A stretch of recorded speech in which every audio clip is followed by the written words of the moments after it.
정치와 법, 민주주의와 민주시민을 배웁니다.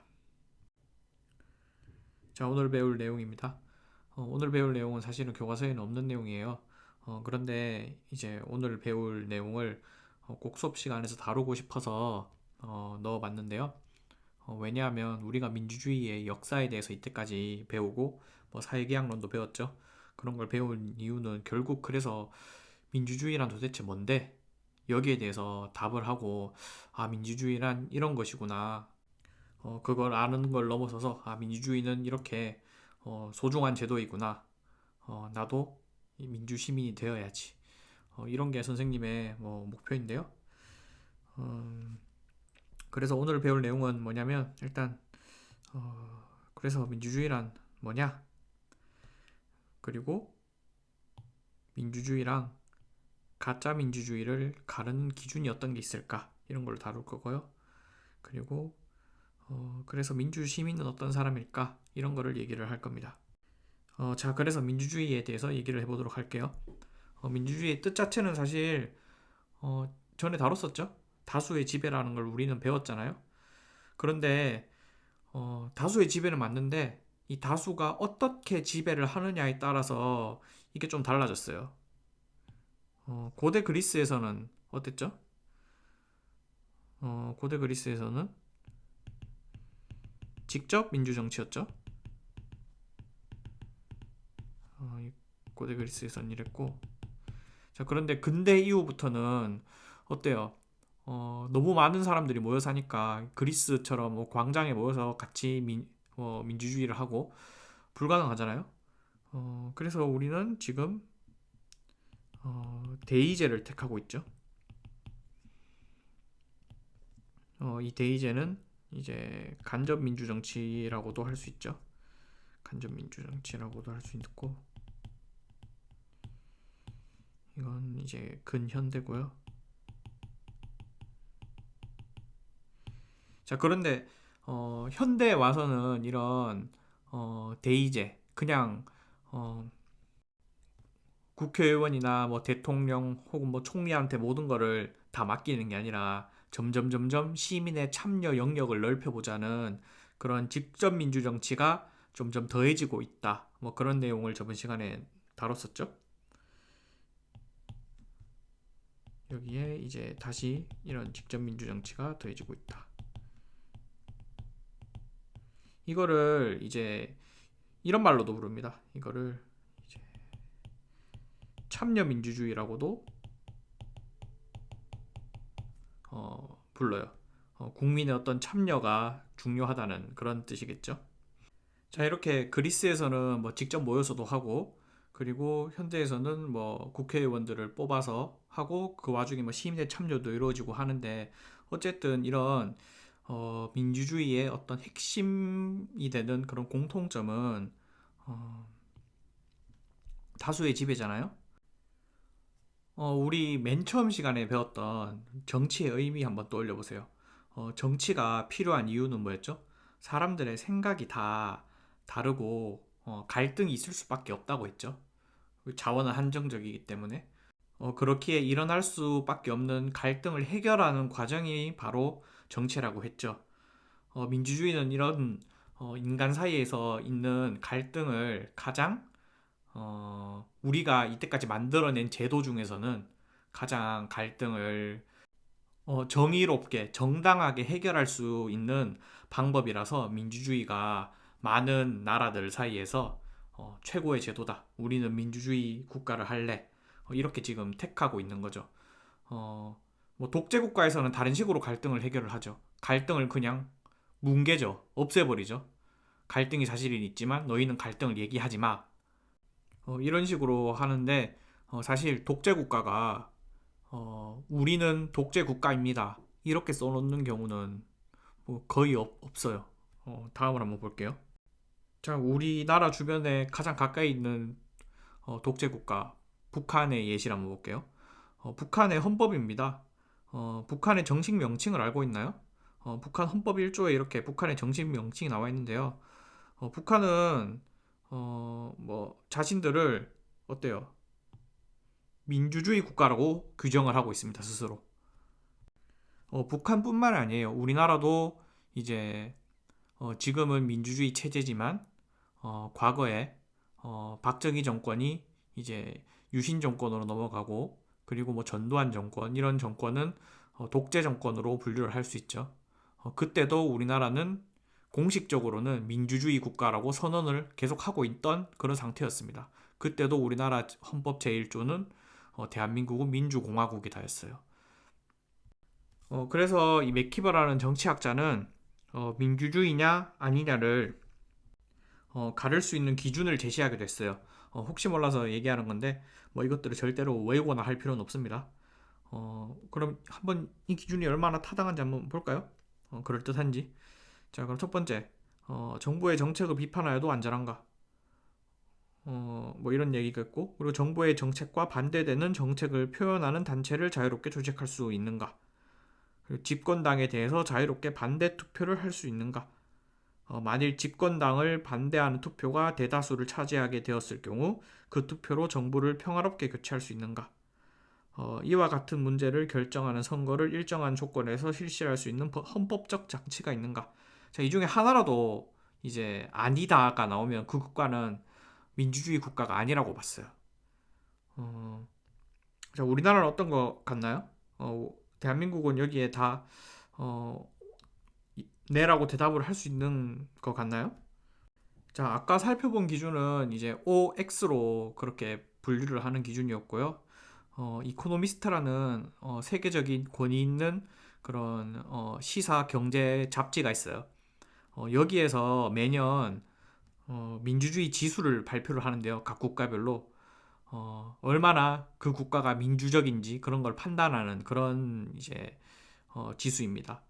여기에는 크게 이제 5가지를 제시를 하고 있는데요. 첫 번째, 선거 절차 및 다원주의. 다원주의가 뭐냐면 어, 다양한 생각을 존중하겠다는 그런 주의를 말을 합니다. 민주주의는 기본적으로 다수의 참여인데 그냥 마음대로 다수결로 다 결정하겠다 이런 게 민주주의가 아니라고 그랬죠. 소수의 의견도 존중을 하면서 토론을 하고 다양한 의견을 존중하고 얘기를 자유롭게 할 수 있고 이런 게 민주주의라는 거죠. 그리고 시민의 권리를 얼마나 보장을 하는가 그리고 정부의 기능이 얼마나 이제 효율적인가 그리고 시민들의 정치 참여 정도는 어떠한가 그리고 그 나라의 정치 문화가 어떠한가 이 5가지 기준으로 평가를 하는데 우리나라는 몇 위쯤 될 것 같아요? 자, 2019년 이제 자료인데요. 보면 뭐 노르웨이, 아이슬란드, 스웨덴 같은 뭐 북유럽 국가가 뭐 상위권을 차지하고 있네요. 보면 우리나라는 지금 2019년에는 이제 23위로 랭크가 됐는데요. 어, 아쉽게 이제 8.00점으로 점수가 조금 모자라서 어, 이제 완전한 민주주의는 아니고 불완전한 민주주의 국가로 이렇게 평가를 받고 있습니다. 아시아 국가 중에서는 가장 높은 순위고 뭐 우리나라가 미국보다도 높죠. 그런데 이제 우리나라가 왜 이제 어, 23위밖에 안 되냐를 보면 가장 낮은 게 보면 7.22점 이게 뭘까요? 보면 어, 정치 참여가 가장 낮게 이렇게 나타나고 있어요. 그래도 이번 총선의 투표율이 조금 높았기 때문에 이제 조금 더 올라갈 거라고 생각은 하는데요. 어, 우리나라가 어떤 그냥 정치 참여 그러면 그냥 투표 이런 것만 좀 생각을 하는 그런 경향이 있어요. 그런 것뿐만 아니라 그 정치는 어, 훨씬 더 넓은 개념이라고 그랬죠. 삶에 있어서 어떤 다양한 갈등을 해결하는 과정이 다 정치라고 그랬는데 이런 것들에 있어서 내 의견을 표명을 하고 다른 사람의 의견을 존중을 하고 어, 이런 모든 과정에 있어서 어떤 삶의 다양한 영역에 있어서 어, 민주주의가 확장되는 게 어, 그게 정말 우리나라가 정말 완전한 민주주의 국가로 나아갈 수 있는 그런 길이라고 선생님은 생각을 해요. 자, 뭐 이런 말이 있습니다. 민주주의는 민주주의자를 필요로 한다. 절대로 민주주의는 이제 어, 뭐 헌법에 민주주의라고 적혀 있어서 민주주의가 되는 것도 아니고요. 뭐 대통령이 어떻게 잘한다고 민주주의가 되는 것도 아니에요. 민주주의는 국민이 국가의 주인으로서 이제 정치에 참여를 하고 다른 사람의 의견을 존중을 하고 소수자의 인권을 보호를 하고 그래야지 정말로 이제 민주주의 국가가 되고 그리고 민주 시민으로서 살 수 있는 거라고 선생님은 생각을 하는데요.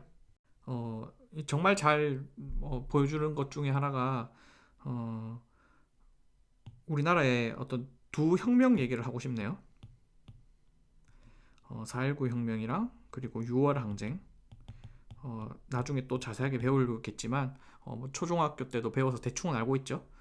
4.19 혁명도 이제 독재자를 타도를 했고 6월 항쟁도 독재자를 타도를 했잖아요. 4.19는 이승만을 타도를 했고 6월 항쟁은 전두환을 타도를 했고 그런데 이 4.19 혁명의 결과는 결과로서 보면 그 당시로서는 4.19 혁명이 성공을 했지만 4.19 혁명 이후에 박정희가 들어섰죠. 그런데 박정희가 처음부터 유신 헌법으로 독재를 한 게 아니에요. 국민들이 박정희를 선거로서 뽑아줬어요. 쿠데타로 이렇게 정권을 무너뜨린 군인이지만 그래도 저 사람이면 우리나라를 잘 이끌어 줄 거야. 뭐 경제 발전을 시켜 줄 거야. 뭐 이런 믿음이 있었던 거죠. 뭐 쿠데타를 한 사람인가의 여부는 그 당시에는 그렇게 중요하지 않았던 거죠. 그런데 이제 6월 항쟁 같은 경우에는 어때요? 어, 전두환 정권이 이제 경제적으로는 성공한 정권임에도 불구하고 어, 이거는 민주주의가 아니다. 우리는 민주주의를 원한다. 그러면서 국민들이 이제 6월 항쟁 때 우리가 직접 투표하게 해달라 하면서 많은 국민들이 거리로 나섰고 그때 이후로부터 우리나라는 계속 민주적인 선거를 해오고 있죠. 그리고 여러분들도 기억이 생생할 이제 박근혜 정권에 대한 어떤 그런 탄핵 과정에 있어서의 그런 시민들의 움직임도 뭐였어요. 어, 그냥 단순하게 박근혜 정권이 뭐 잘못을 해서 시위를 하고 했던 게 아니죠. 그런 국정농단에 대해서 이거는 민주주의라고 볼 수가 없다. 그러면서 국민들이 일어난 결과 이제 여러 가지 뭐 탄핵까지 놓을 수 있었고 그랬던 거잖아요. 이렇게 어떤 민주주의라는 제도는 시민들의 어떤 정치 의식 변화가 참 중요한데요. 선생님이 이제 맨 처음에 OT 때도 얘기를 했듯 사실 선생님의 역할이 바로 이 민주주의를 잘 길러내는 뭐 그런 겁니다. 선생님의 역량이 부족해서 얼마나 잘 될지는 잘 모르겠지만 오늘 수업이 뭐 이제 영상에서는 뭐 별 내용이 없었는데요, 사실. 그냥 이번 시간에 내줄 활동을 통해서 여러분들이 한번 생각을 해보는 시간이 됐으면 좋겠어요. 어, 나는 민주 시민일까? 민주 시민으로서는 어떤 게 필요할까? 이런 거를 생각해 볼 수 있는 그런 과제를 내줄 텐데요. 민주주의자는 무엇이다? 라고 선생님이 얘기하는 것도 사실 별로 민주적이지는 못하죠, 이게. 여러분들이 한번 생각을 하고 서로의 의견을 이제 패들렛에 서로 교환도 하고 뭐 한번 그래봤으면 좋겠습니다. 네, 오늘 영상은 여기까지입니다. 수고하셨습니다.